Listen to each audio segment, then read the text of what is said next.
Forget frequently asked questions. Common sense, common knowledge, or Google. How about advice from a real genius? 95% of people in any profession are good enough to be qualified and licensed. 5% go above and beyond. They become very good at what they do, but only 0.1% are real geniuses. Richard Jacobs has made it his life's mission to find them for you. He hunts down and interviews geniuses in every field: sleep science, cancer, stem cells, ketogenic diets, and more. Here come the geniuses. This is the Finding Genius Podcast with Richard Jacobs. Hello, this is Richard Jacobs with the Finding Genius Podcast, part of the Finding Genius Foundation. I have Dr. Jody Stanislaw. She's a naturopathic doctor. She focuses on type 1 diabetes. She's a type 1 diabetes specialist, a certified diabetes educator. She's also done a Tedx Talk called Sugar is Not a Treat, which had over 2 million views. And she has 35 plus years of experience in working with people with diabetes. So, Jody, thanks for coming. Thank you so much. I'm happy to be here. Yeah. So I've interviewed a bunch of people that work with people with type 1 diabetes. What would you say is unique about your approach? Like, how have you chosen to focus on helping people? Thank you for that question. And just for clarification, I actually haven't worked personally with other people with diabetes for 35 years. I have worked with people with type 1 for about 10 years, and I have 40 years of experience because I have had diabetes myself for 40 years. Oh, okay. So maybe I wrote that when I was at the 35-year point, and now I'm at the 40-year point, but 10 years professionally. And so I walk in my patient's shoes every day, and I have since I was 7, which really puts me in a really unique situation, right, to truly understand what they're going through. And very universally, I must say, because I have patients in over 10 different countries, and I hear this echoed from every corner of the globe, type 1 are often feeling very alone, very misunderstood. They feel like they don't have a lot of direction. It's a very complex condition to manage on a daily basis, 24 hours a day, to manage your blood sugar levels. And type 1 is very different than type 2. And type 1 is only about 5% of the diabetes population. 95% is type 2. And the how to take care of a type 1 versus type 2 is frankly very different. Type 1, because it's an autoimmune condition, and our insulin-producing cells are pretty much attacked and killed. Mine have been gone since I was 7. I've been injecting insulin on a daily basis since I was 7. I can't, lose weight or exercise more to get my cells to come back. In a type 1, the autoimmune destruction, it kills your cells. And now you cannot live without insulin. You have to inject it every day. Well, knowing how to inject insulin properly is the focus of my training because it's very complex. It changes every day. And the majority of type 1s do not get the training that they need that's thorough enough to truly help them understand, how do I stay in a healthy blood sugar range when it's totally up to me to stay there? People just think, oh, just avoid sugar and, no. So what's more of the nuance to it? Oh my gosh, hormones, if you slept well or not, if you're stressed, if you've gained weight, if you've lost weight, how active you've been, what time of day it is your cortisol peaking? Is your growth hormone peaking? Did you have a meal with a lot of fat? Did you meal with a lot of protein? Did you have slow acting carbs? Did you have fast acting carbs? Are you sick? Did you get a steroid shot? Are you sedentary? Are you extra active? Every single day, you have to assess all of those variables because the amount of insulin you need changes depending on 10, 20, 30 variables. And most people are just taught, I just give myself 1 unit for every 10 carbs I eat. And so if I eat 10 carbs, I give myself 1 unit. If I eat 20 carbs, I give myself 2 units. If I give myself 100 carbs, I give myself 10 units. And that's all they're taught. And that will not get you good blood sugar levels. That's not. And that's 99% of what most type 1s are taught. That's it. It's not enough. So, okay, well, if there's all these factors, then how is someone that has type 1 supposed to navigate? What, out of all those factors, hopefully there's a few that really are like the most important. So what would you recommend for people? Well, I recommend that people take my training courses and follow me because, I've had patients. What's some enticing info to get them to do that? Like, again, what have you determined? I know everything's important, but there are a few factors you've determined that really, are like a quick heuristic, a quick and dirty thing that is a little bit better than what people have been trained to do, as patients. But what are like a few improvements they could make? Well, so when I have, when I work with patients, I work with them either privately or I have group I have a whole group membership program. I have training courses. There's 3 major pillars that they must understand, and ideally in this order. The first is truly understanding how to set their background insulin dose properly, which is called a basal rate if they're on a pump, or long-acting insulin if they're on injections, because that sets the foundation for your good blood sugar levels. And most people who come to me, first of all, they don't know how to test if it's set correctly. And second of all, they don't know how to adjust it, because many patients are told to not adjust things until they go to their doctor, which is just not a realistic way to have successful diabetes management, because you have to learn how to adjust things every single day.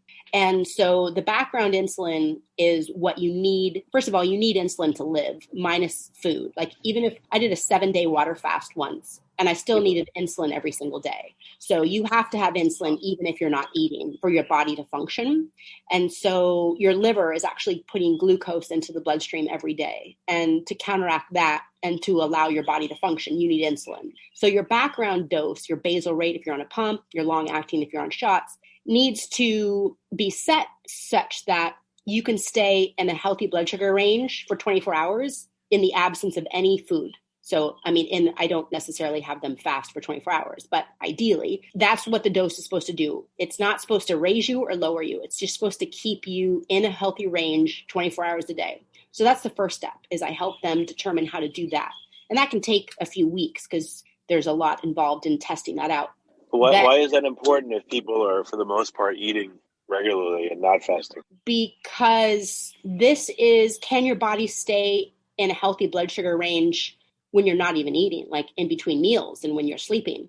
Because when you're in between meals and sleeping, you need good blood sugar levels. But what in your estimation causes someone to be in control versus out of control, even when they're not eating? Well, if you don't make any insulin, you need insulin. And right, I know, but I'm saying if you're establishing this basal rate, if you have 2 people, one has, I don't know, I'm just making this up, 5 units a day. Yeah. It's enough for their basal rate. The other one needs 20. Yep. What does that tell you about the 2 people, and what would you advise them, and why do you think that's happening? Why would there be that difference? Oh, everybody has dramatically different insulin needs. It can depend on how old you are, how much you weigh, how tall you are, how active you are, how insulin sensitive you are, your genetics, your athleticism.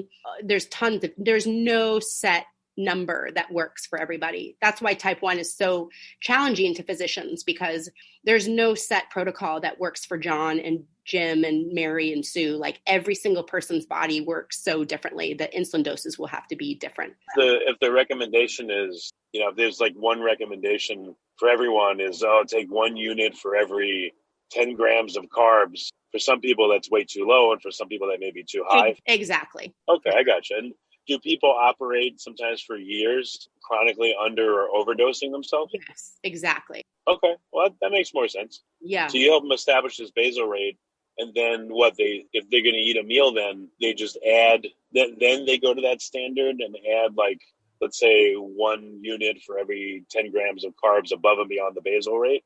Or like once you know the basal rate, how do you work it? Yeah. So there's 3 phases to my program. The first is understanding and setting the basal rate properly so that in between meals and while you're sleeping, you stay in range. The second phase of my training is truly becoming a savvy mealtime doser to really understand how different foods affect your blood sugar. So dosing is definitely an art, because your insulin, has this trajectory of slowly working, takes maybe 15, 30 minutes to start working. It peaks at like 30, 60, 90 minutes. And then it has a tail where it just kind of peters off, right? So it's at its peak of its power, i.e. it's removing the most amount of glucose from the bloodstream when it peaks, which can be anywhere, around 60 minutes, can be longer. But every meal doesn't necessarily digest its glucose in that same manner. I have a lot of people that follow low carb. All they had for dinner was chicken and some veggies, right? So they don't need a whole big peak of insulin and then that wears off. They need a tiny bit up front and maybe a tiny bit an hour later, because protein actually can turn into glucose, but it turns into glucose very slowly over about 5 hours. So I teach people all these nuances of like, well, how many carbs are you eating? But are you eating fast carbs? Are you having fruit? Are you having a banana? Or are you having black beans? Because a banana is 30 grams of carb that's fast. And then, 2/3 a cup of beans is 45 grams of carb, but it's slow. So these are all the nuances of mealtime dosing that are incredibly challenging, but must be taught and aren't generally taught. Another nuance is if you have a high fat meal, high fat doesn't necessarily raise your blood sugar directly like protein surprisingly can. But what a high fat meal does is it creates a temporary insulin resistance in the body for anywhere from 5 to 10 hours. So how I kind of help people really experience this full on is I'll say, okay, at lunch today, I want you to have 2 avocados and that's it. Don't take any insulin. Don't eat anything else. Just eat a ton of fat and then watch what your blood sugar level does. Because I want people to not just hear my words. I want they to experience it. Because most type 1s have been drilled into their head that they only need their carbs. Before we continue, I've been personally funding the Finding Genius podcast for 4.5 years now, which has led to 2,700 plus interviews of clinicians, researchers, scientists, CEOs, and other amazing people who are working to advance science and improve our lives and our world. Even though this podcast gets 100,000 plus downloads a month, we need your help to reach hundreds of thousands more worldwide. Please visit findinggeniuspodcast.com and click on Support Us. We have 3 levels of membership from $10 to $49 a month, including perks such as the ability to see ahead in our interview calendar and ask questions of upcoming guests, transcripts of podcasts you're interested in, the ability to request specific topics or guests, and more. Visit findinggeniuspodcast.com and click Support Us today. Now back to the show. What does that mean that it causes insulin resistance for a bunch of hours? What happens? So every time you eat the macronutrients, right, carb, protein, and fat, the digestion process is the acid in the stomach makes it all liquid. Then that liquid goes into your intestines and the enzymes break it down even more into the microscopic, molecules that we can use as fuel. And so all this fat gets broken down into fatty acid. And then once this digestion process is complete, all those micronutrients are now absorbed into the bloodstream. Okay. So if you have a big, high fat meal, you now, for the next 5 to 10 hours, have an abundance of fatty acids floating around in your bloodstream. And when you have a high presence of fatty acids in the bloodstream, well, guess where insulin is trying to do its job? Insulin's trying to do its job in the bloodstream. And when there's a high presence of fatty acids in the bloodstream, the insulin just actually can't do its job as well. There's actually a whole... Oh, it's like a competition amongst the cells for nutrients, you mean? I mean, just as a layman's term, yeah, it just can't. The insulin doesn't do its job as well. And there's a small kind of pocket of type 1s who are vegan and eat nothing but fruit and carbs. And their whole point is when you completely avoid fat, you become so much more insulin sensitive that they say if you avoid fat and just eat a bunch of carbs, your insulin's going to work so much better. And, for some people that works great and they love it. For the majority, I find, it's too strict of a diet. But the point is made that when you have fat in your body, in your diet, it does affect the sensitivity of your insulin. Well, I'm really curious about this. I haven't heard anyone talk about this. So if someone has a couple of scenarios, if someone has a lot of fat with a meal, but they also have carbs and sugar, what would you expect versus someone has a lot of fat and then a few hours later, let's say 4 or 5 hours, they're hungry. Now they eat a meal, without fat, but lots of carbs and sugar. Like, what would you expect the differences would be? Well, so that's a perfect scenario. So let's say somebody has 30 grams of fat or 30 grams of carb with no fat versus 30 grams of carb with fat.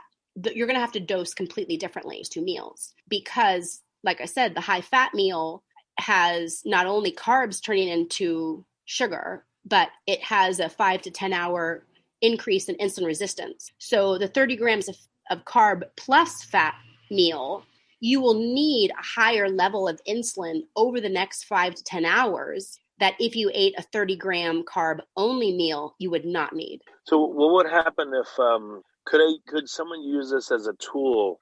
Does it blunt the effect of sugar? Is there a case where if you have a lot of fat and then you have sugar, let's say I'm craving ice cream. Mm-hmm. I have a lot of fat first, then I have the ice cream. Does that mean that the sugar I would just have a higher background blood sugar level and would it be excreted and I'd literally pee out the sugar, or would it be even more detrimental because now I have, the fat there and I'm going to have much higher insulin. I'm going to need much higher insulin or have it if I'm healthy. And therefore it's going to drive all that sugar and stuff I need into fat storage. Like, what do you think would be the consequence of eating anything in a high fat environment? If you like this podcast, Please click the link in the description to subscribe and review us on iTunes. Well, it definitely, this is also part of my pillar number 2 of my training of like how to be a savvy doser. You can have a banana on an empty stomach versus a banana after an avocado. And the banana sugar spike will be delayed because the combination of what you're eating also affects your blood sugar and the timing of digestion, right? Your body is only so powerful. It can't equally digest the banana as fast when it's also trying to digest an avocado. The banana spike will be much more intense if it's on an empty stomach versus if it's eaten with or after an avocado. So like when I tell people, if you want a big bowl of rice with your chicken curry, start eating a bunch of the chicken curry first, because it also matters who's in first. If you eat the rice first, there's no competition for that rice turning into glucose because it got in first. If you eat a bunch of chicken first and then eat the rice, you'll at least blunt the spike of the rice a little bit. Same with the avocado banana scenario. So I don't know, you'll have to repeat your question, but this is a key part of why carb counting alone doesn't work to balance blood sugar, because there's so many details. Now I'm talking about combinations and who's in first, and did you eat protein and did you eat fat? None of us are generally taught all that. Generally, we're just taught count your carbs. So if you're worried about your sugar going too high, you could eat fat first in a meal, and that would blunt the effect of the inbound sugar and carbs. Yeah, it would slow down the body's ability to turn those carbs into glucose if you already have a belly full of fat and protein. What other effects do you postulate it has? Do you think it would, again, create a higher background insulin environment in, let's say, a healthy person? Or I guess, I'll stick with type 1. So if I have type 1 and I just am craving some meal that I know would normally take a lot of insulin, one strategy could be I have fat first, then I have that meal, and I should be able to maybe get away with less insulin. No, or I have to use more insulin. No, the more high fat, the more insulin you'll need. You'll blunt the spike, which can be an effective, strategy. You'll blunt a spike, but you still need more insulin. I guess if you want to really get crazy, you could take a little bit of insulin before the meal, have fat first, do the meal, and then take the rest of the insulin later, maybe wait longer. Exactly. So this kind of critical thinking is what I teach my patients, is like, look, we have to be smart with realizing not only is it challenging to know how much insulin you need, but the timing of the insulin. Maybe you don't need all the insulin up front. Maybe you need to split the dose half and half, because if you're going to slow your digestion down and then you give a whole bunch of insulin all in one dose, you're going to have a massive low blood sugar in the middle of your digestion that you're going to have to treat with eating a bunch of sugar.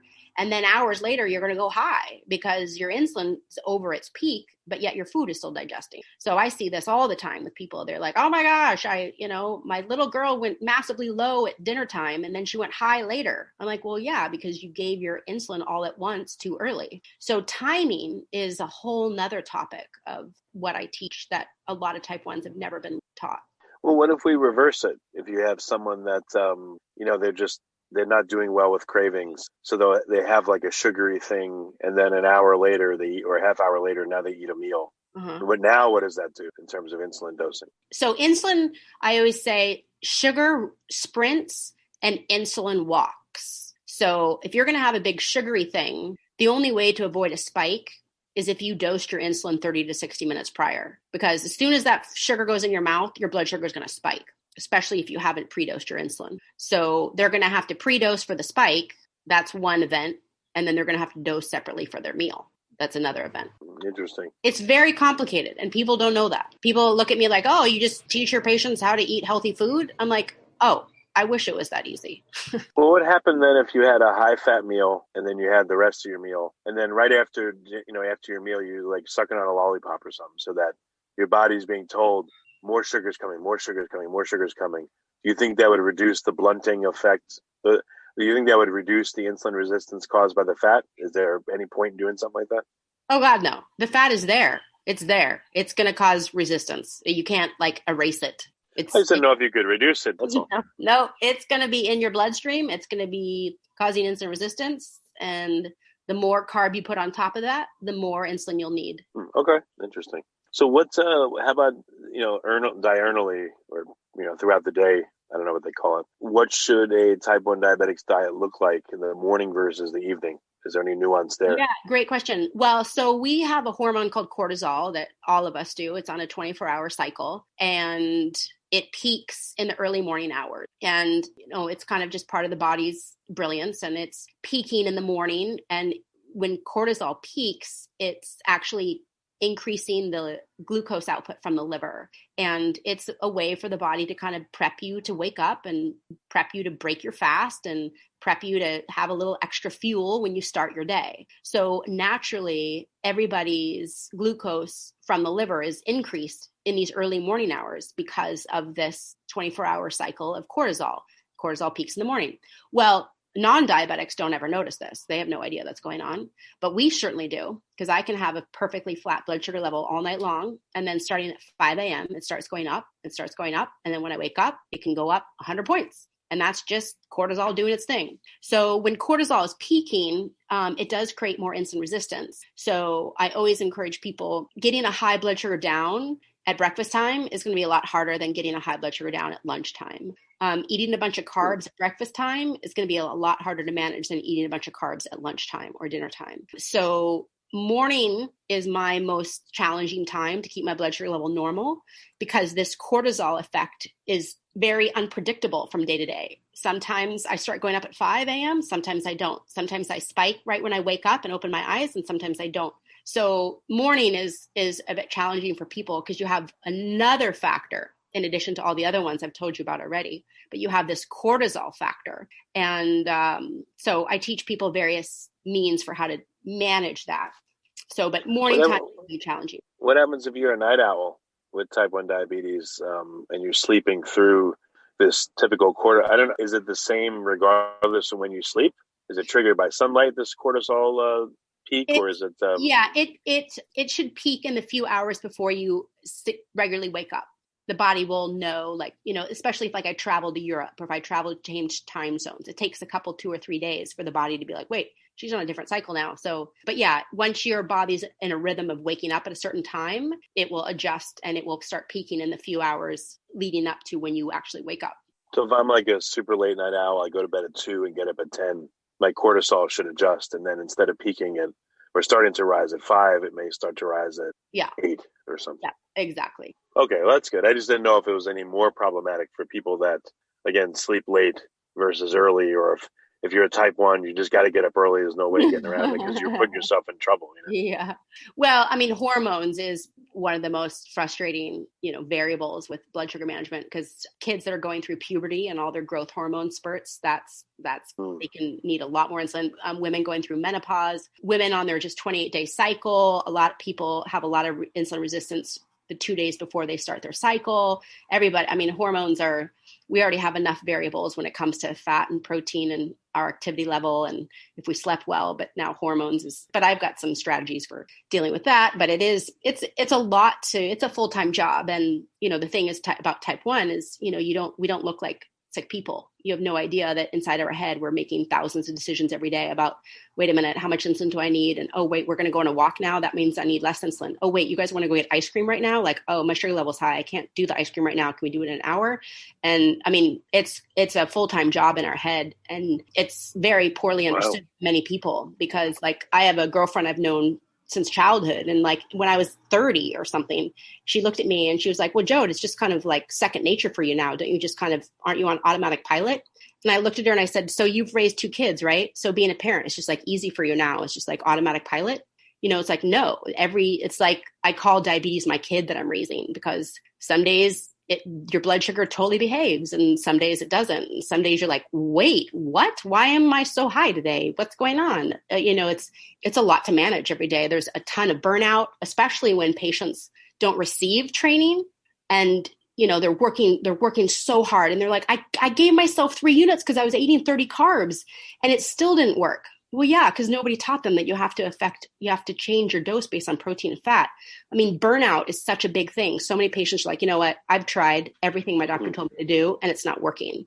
And my response is like, yeah, but that's because you haven't received the full toolbox of tools that you need, because it's complex and most type 1s do not receive the full training that they need. What are some, how about when you're going to go to bed? What do you have to make sure that you do as a type 1 before you go to sleep in terms of planning your last meal and sleeping through the night well?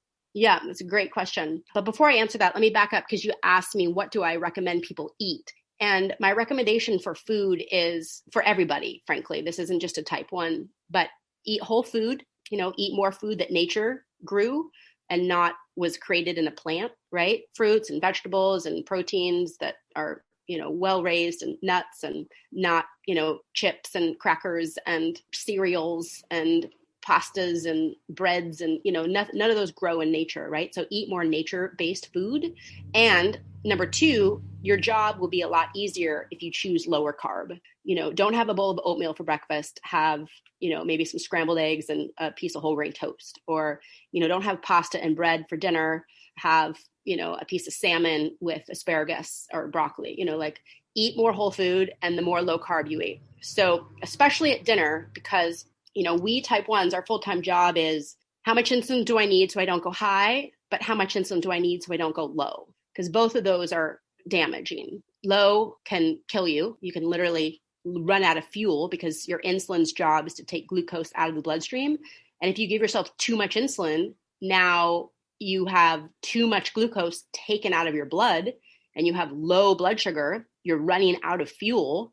The brain needs glucose every single second to be alive, or else you start having brain damage and you can have a seizure and you can die. And I have known type 1s that died because they had a low blood sugar. If you go too high, nothing's going to happen to you right now. If my blood sugar level is 300 or 400, it's very high, I'm not going to die right now. But if I'm 200-300 today and tomorrow and the next day and the next year and then the next year after that, I dramatically increased my chances of going blind, having a heart attack, having a stroke, Alzheimer's, having my toes cut off, gangrene, nerve damage, neuropathy, kidney failure. High blood sugar is very damaging to the body. So it's a fine line. You don't want to be too high when you sleep, because you don't want to be 300 all night long, but you also don't want to die in your sleep and go low, right? So my preference is that people do eat earlier, smaller dinners. Because if you're going to have a big old meal that's going to be digesting for hours, you don't know how much insulin do you need so you don't go high, and how much insulin do you need so you don't go low.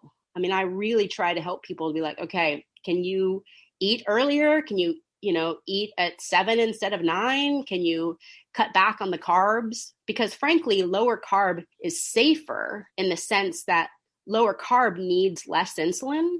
And insulin is what can kill you, right? You can die from a low. And if you have pasta and bread and ice cream at dinner, you need such a massive dose of insulin that if you overdose it, you could kill yourself. If you have chicken and some veggies, okay, so you might be off a unit or 2. But if you have pasta and bread and ice cream, you need 10, 15 units versus 2 or 3, right? So you're playing with less fire when you take smaller doses. It's called the law of small numbers. Smaller inputs create smaller margins of error. So when you eat low, because it's not dosing your meal is you never can be confident and say, I know I need 3 units for this meal. You can't, even if you had the meal 100 times, because what if your hormones are different today? Or what if your stress level is different today? Or what if you slept differently last night? You can have the same meal yesterday as you had today, and you might not exactly always need 3 units. So there's a level. So what you do is you do a little bit of you do your best guess, and then what? You wait until a half hour after you eat and check your sugar and then redose, or what do you do? Yeah, it's a 24-hour a day job of checking and correcting. One of my taglines is expect to correct. And, if you're going high after dinner, go for a little walk, see if just the walk can kick your insulin into working a little bit harder and bring you down. Or you might need a little bit more insulin. You might need another half unit. If you start going low, then you might need a little sugar. But that's why for me, I personally love just eating a small early dinner. So when my number is nice and flat when I go to bed, I'm not worried about it massively going up or down. It's a big stress to have some big old meal digesting and a whole bunch of insulin in your body. And then you go to bed crossing your fingers, wondering if you're going to go too high or too low, or or hit home run. I don't. Okay. I mean, I always tell people, hey, if you want to have a big treat and a big carb meal, have it at lunchtime. So then you have all afternoon to kind of watch it and adjust it and see what it's going to do. But, these big, huge meals with dessert at dinner are really not good for us at all. It's so strange. When people have a very high sugar, does it tend to cause a bottoming out after that? Or will it just return to a baseline however it returns? Again, do highs cause lows? Do lows cause highs? Food causes highs. Very simplistic. It's more complicated than that. And insulin causes lows. So, I mean, I could eat a fudge brownie sundae, and if I don't dose right, I could go massively high if I underdose. Or if I dose too much, I could go massively low. Now, no, but I mean, we're adding insulin to our bodies. Normally, the body does it on its own. But if we're in a very high sugar state and we add insulin, I don't know, would there be an overcorrection because of all the other interactions of insulin in our body? It's not like, I would think that the body would, again, have set points it wants to keep the sugar at. So just the presence of very high or very low may activate additional pathways that, I don't know, affect the insulin uptake and usage and cause you to crash or cause you to go way high. Now in your body, there's 5 or 6 hormones that can raise blood sugar: epinephrine, norepinephrine, growth hormone, cortisol, and there's only one hormone that lowers, and that's true for everybody. So in my body, I have all these different hormones that can raise my blood sugar, but I have none. So here's a scenario then. So if I go way low, and I said, You as a non-diabetic, or you as a type 1? Me as a type 1. If I go way low, I'm going to say, and I got to hurry up and eat some sugar. Yep. I have that, but in the meantime, all the other hormones in my body are probably saying, we need to kick in to try to get us off this low sugar level. So maybe then I'm more likely to overshoot when that happens to me because the body is kicking in with other things in addition to insulin, or has no insulin. It kicks in with other hormones and trying to right itself. That's what I mean. So in your body, if you were to not eat for a while, and your body will be like, okay, his blood sugar is going too low. I'm going to secrete some glucagon and I'm going to raise his blood sugar. And the body has evolved for millions of years to know how to raise your blood sugar but the intensity of a low caused by over injecting insulin, the body is not skilled enough. It's not strong enough to be like, oh my gosh, like that's massive amount of insulin and that's a massive low. And now I'm going to bring their level up. The body, I mean, that's why people die of low blood sugar, because the body is not trained to overcome that intense of a low. Now, if I have a patient who's been dragging along a low for 20 minutes and they're been super low and they finally come up, there is what's called a rebound high. The liver will eventually try to help us out, and the liver eventually tries to raise our sugar level, but it's not fast enough in the moment when you're having a massive. You can't just sit there and be low and trust that your liver is going to raise you up. But yeah, there is a phenomenon where the deeper down they go and the longer they stay there, the more likely in the next few hours their liver is going to make them fly high. Okay, yeah, that's what I was wondering. Right? Yeah. Is there an overcompensation when you go, too low or too high? But it sounds like too low for sure. Yeah, but if you're completely out of control and you're having massive lows and you're staying low for a long time, you'll definitely have your liver kick in. If I go low for 5 minutes and I just barely kind of scrape along the low end of normal and I'm not like massively with the momentum down, I don't have rebound lows. When you're in well control and you have like a slight low, it won't cause a rebound high. The more intense the low, the longer the low, the more the downward momentum of the blood sugar is, the more likely you'll see a rebound high. And then, of course, like I said, because we don't have any hormones that lower the blood sugar, the only way for our bodies to, quote, lower blood sugar without insulin is overworking the kidneys and peeing it out.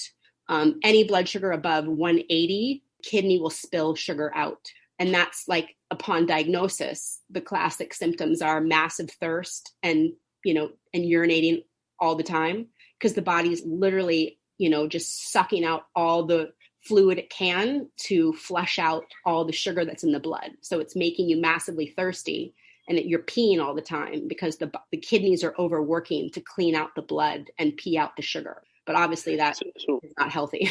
Are there any temporary effects like that type 1s have? So if I'm a type 1 and I ate something wrong and I go way high, will I feel the urge to pee a lot all of a sudden? Will I get thirsty? Like, Yes. experience these effects. Yep. Every time a type 1 goes high, you get dehydrated and you pee. Okay. So that's good in the sense that you can say, I better test, or if you forgot to test or whatever it is, or, okay, I'm getting another signal from my body that I better watch out. Something's wrong here. Yeah, exactly. Dry mouth. The second I have a dry mouth, I'm like, oh, I must be going up. Let me check. I'm very fine tuned, but luckily you said the word test and it made me just want to let your listeners know. Hopefully most people know this. There's continuous glucose monitors now. So instead of poking my finger and testing 15 times a day, like I did for 30 plus years, I just have a little filament that I insert and put under my skin, change it every 10 days. It Bluetooth talks to a little, app on my phone, and I can see what my blood sugar level is 24 hours a day by just looking at my phone, which is like the greatest invention of type 1 in the whole 40 years I've had it. Yeah, I've worn the Dexcom G6 and also the Freestyle Libre, the Lifestyle Libre. I never remember the name, but those I know are two commonly used ones. Yeah, so it's super nice, because I used to have to, if I did have a big dinner, I would set my alarm. I'd wake up, in 2 hours to just make sure I could test and see what my number was doing. Now, if I do have concern with my blood sugar level, I luckily I'm woken up by my alarms. So, my CGM is set for wake me up at this high point and wake me up at this low point. And so I just go to bed with the thing next to my kind of wrapped in my hand. And if I go high or low, it wakes me up. And so it's awesome. Same with like when I'm exercising, I'm biking, I'm skiing, it's in my pocket. If it's not vibrating, I know I'm in range, and that's awesome. When you work with patients, clients, what are some common stories? Where are they coming from mentally and in dealing with their type 1? Like, what are some common things you run into? Sure. Great question. I have three kind of subtypes that I work with. One is people that have had it for decades and they're like, I'm just burnt out, man. I need somebody that understands me. I need somebody to help me. I'm going high and low all the time. My doctors aren't helping me. I don't trust my doctors. I ask them questions. I don't get answers. Can you help? So they're just burnt out. I've helped so many people like that. I have a woman who's 65 in Pennsylvania. She's had diabetes for 50 years. She said after working with me for 3 months, she learned more about how to get better control than she had in 50 years. And I have several people that have had it for 30, 40, 50 years that have said the same thing. So they're burnt out and they're just so thrilled to get the full toolbox of tools that they've frankly never received. The second category, which is really growing, is adults that are newly diagnosed and that this just came out of the blue. And they're like, what is going on with my body? Why do I have diabetes? And because it's an autoimmune disease, all autoimmune diseases today are on the rise. There's just a lot more stuff going on in the environment that's triggering and affecting our immune system. And that's, it used to be called juvenile diabetes. Well, they don't call that anymore because over 50% of people that have autoimmune diabetes are now over the age of 30. So I have a lot of women that are 40, 50, 60, and they were diagnosed, just 3 years ago or something like that. And like I said, in the mass population, this level of education that I give is not what's available. And so they luckily found me, they liked what they heard, and now they're following me because they're getting the level of training that is helping them. And they're like, oh my gosh, I love this. Now I know to exercise. Now I can exercise and not go low. Now I can have a flat blood sugar level as I sleep. Now I'm not pulling my hair out every time I'm high, wondering why. So the newly diagnosed adults is my second category. And then the third category, of course, is parents of newly diagnosed kids. They're just freaking out. They're like, oh my gosh, my kid, what do I do? How do I do this? I got to bring them to school and they go to practice and they're going to bed. I mean, parents aren't sleeping. They're looking at their kids' blood sugar every hour as they sleep because they don't have any confidence in having the blood sugar stay flat through the night. And then they go to their friend's house and then they're going to eat, cupcakes, and the parents are just freaking out. It's really wonderful when they find me and I can help them. Yeah. What about for type 2s? Do you work with them or you have enough with the type 1s? Yeah, I've just worked with type 1s. Yeah. Because my specialty really is helping people feel masterful and knowing how to dose their insulin properly to get good blood sugar levels. And the majority of type 2s are not on insulin, so. Really? I thought that a lot of them are insulin dependent later on as they've had it for a while. Well, if they get to that stage, but that's not inevitable if they take better care of themselves.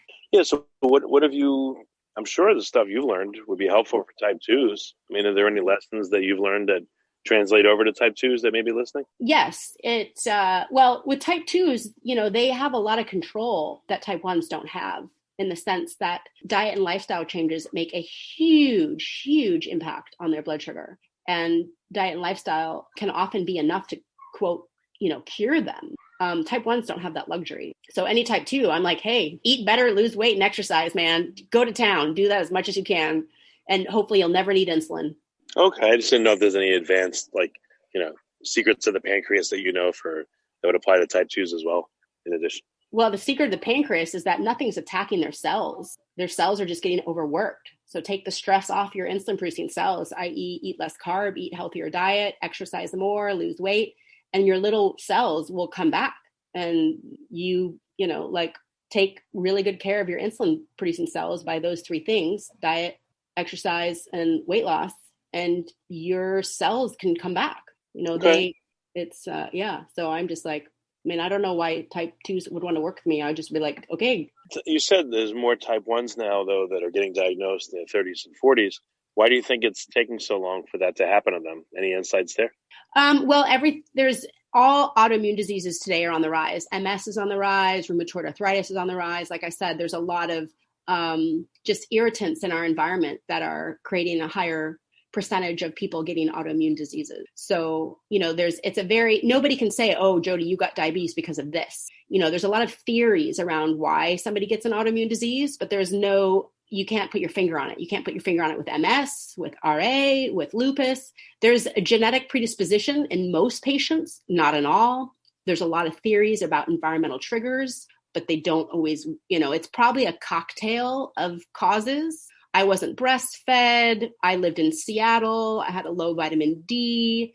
My parents got divorced. Maybe there was some emotional trauma there. Did I have a viral infection before diagnosis? These are all the theories that are. Okay. I gotcha. Well, very good. What's the best way for, type 1s, not you type 2s, unfortunately, but type 1s, if they need help, can you help them wherever they live? Do you do telemedicine? Yes. How can they find out more about you and your work in clinic? Absolutely. Yes. I work with patients all over the world. I just launched a membership site. So thousands and all those different options working with me privately, looking at my online courses, looking at my membership program are available on my website. People often spell my website wrong. So you can just Google Dr. Jody Diabetes. And once you Google Dr. Jody Diabetes, I will come up. But my website is Dr. Jody N as in naturopathic, D as in doctor, DrJodyND.com. And my membership info is there. My courses are there, and working with me is there. Very good. Well, Jody, thanks for coming on the podcast. It's been a great call. I appreciate it. You bet, Richard. It was my pleasure. Thanks for having me on. If you like this podcast, please click the link in the description to subscribe and review us on iTunes. You've been listening to the Finding Genius podcast with Richard Jacobs. If you like what you hear, be sure to review and subscribe to the Finding Genius podcast on iTunes or wherever you listen to podcasts. And want to be smarter than everybody else? Become a premium member at findinggeniuspodcast.com. This podcast is for information only. No advice of any kind is being given. Any action you take or don't take as a result of listening is your sole responsibility. Consult professionals when advice is needed.